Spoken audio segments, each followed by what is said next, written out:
अब हम ऋग्वैदिक काल के सामाजिक जीवन के बारे में विचार करेंगे। उसके लिए हम छोटे छोटे बिंदु बनाएंगे और उन पर विचार करेंगे। वीडियो छोटी होगी जिसे याद करने में सुविधा रहेगी। इसीलिए पहली वीडियो है परिवार के ऊपर। ऋग्वैदिक काल में परिवार,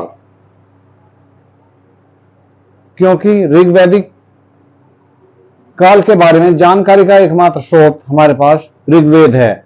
जो भी उसके अंदर लिखा हुआ है उसी के आधार पर हम ऋग्वैदिक काल के समाज का निर्माण करने की कोशिश करेंगे। ऋग्वैदिक समाज एक कबीलाई समाज था।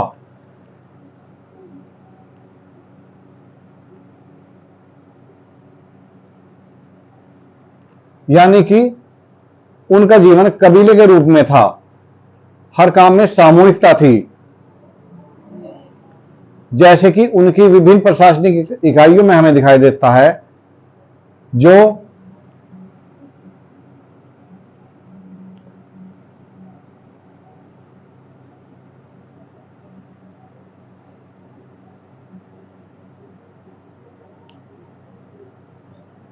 सार्ध, ये 5 इकाइयां थी जिनका उल्लेख हमें मिलता है। ये सभी सामूहिकता की इकाइयां थी, विभिन्न कबीलों की इकाइयां थी। जन और विष का तो इतना उल्लेख मिलता है कि इसका 275 बार और इसका 170 बार ऋग्वेद में उल्लेख किया गया है। तो इस प्रकार उनका जीवन कबीलियाई जीवन था और संपत्ति की धारणा उस समय तक पूरी तरह उदय नहीं हुआ था, मतलब संपत्ति की धारणा का, क्योंकि वो लोग पशुचारण में विश्वास करते थे। कृषि का प्रारंभ उस समय तक हुआ नहीं था।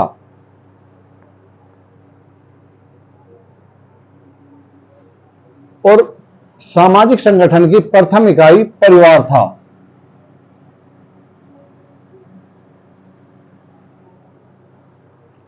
परिवार का वृद्ध पुरुष परिवार का मुखिया होता था, जिसे कुलप कहते थे, जो मैंने पहले बताया था।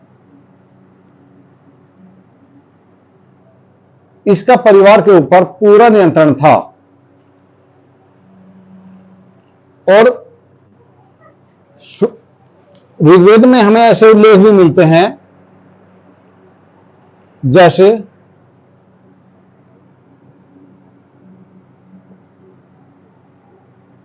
ऋद्राशव के बारे में कहा गया है कि इसे इनके पिता ने अंधा करा दिया था। इसके अलावा सुनैसेब,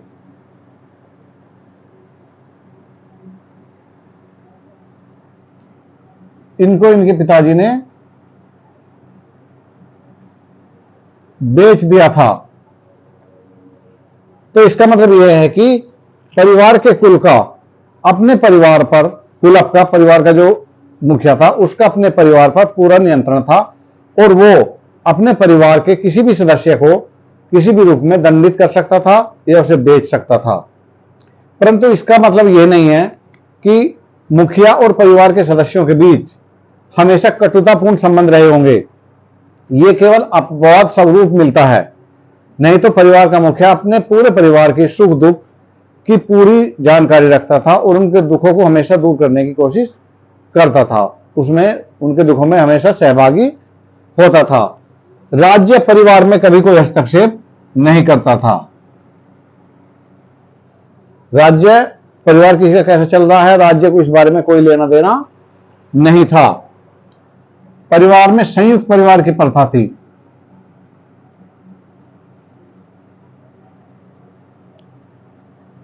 यानी कि एक ही परिवार में कई पीढ़ियों के लोग एक साथ रहते थे। ऋग्वेद में माता पिता भाई बहन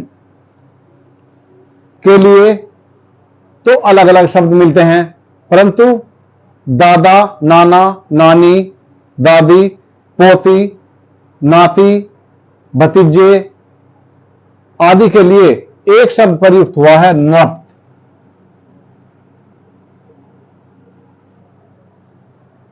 तो इसका अर्थ यह निकलता है कि उस समय परिवार में दादा दादी नाती पोते सभी एक साथ रहते थे और सबके लिए नृप शब्द था। केवल जो निजी संबंध थे, जैसे कि माता पिता, भाई बहन, पिता पुत्री, पिता पुत्र, उनके लिए अलग अलग शब्द थे, बाकी के लिए शब्द था नृप। तो ये संयुक्त परिवार प्रथा थी वहां पे, इससे यही पता लगता है। इसके अलावा क्योंकि ऋग्वेद का समाज पशुचारण समाज था, तो वहां पर पितृसत्तात्मक परिवार थे।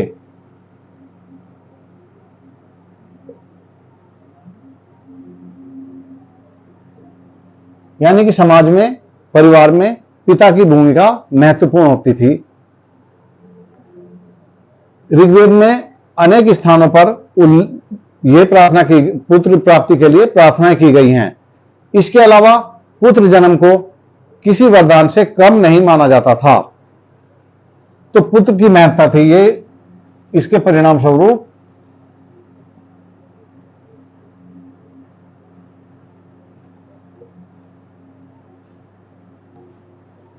पुत्र की महत्ता बढ़ी, क्योंकि पितृसत्तात्मक परिवार में पुत्र की चाहत होना स्वाभाविक है।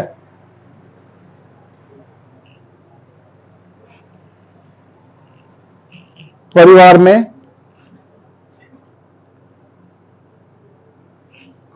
जो मुखिया होता था, उसकी पत्नी को परिवार में अंदर, महिलाओं के अंदर विशेष स्थान प्राप्त होता था, यानी कि उसे महिलाओं की मुखिया कहा जा सकता है। घर के अंदरूनी कामों में उसकी ही बात मानी जाती थी, या वो प्रभावशाली रूप में थी।